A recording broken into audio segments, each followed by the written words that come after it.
So we kind of go into motherhood, and it's very easy for women, especially, to fall into this role of the default parent and being the one that's doing everything. Um, and maybe with your first, you're like really excited and you're like, oh, I can do all of the things. And then maybe baby number two comes, or maybe, your season of life changes. You're like, I'm drowning. I can't do all of these things by myself. And we really have to, I think, have these conversations with our partner and teach them what needs done. And that feels like a whole nother job, and it's unfair. And I get it. I'm right there with you. Mhm. But they don't know. Yeah. And I think I just have a really complicated relationship with my mother. We have been estranged now for 3.5 years.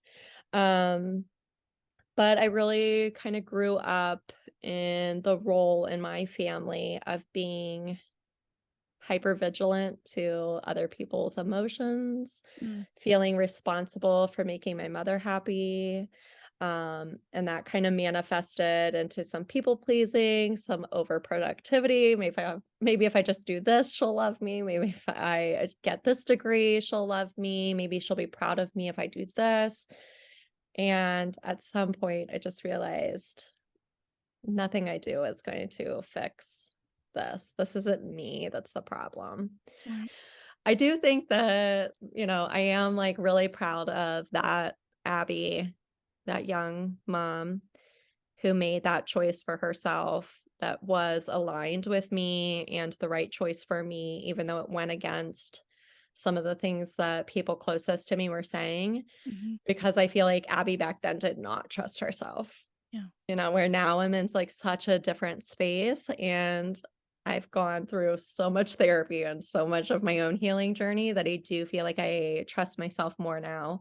Um, but what a huge thing that Abby did. I'm proud of Yeah. her. Yeah. Yeah. Having those conversations with your partner, because my partner does not come from a similar background.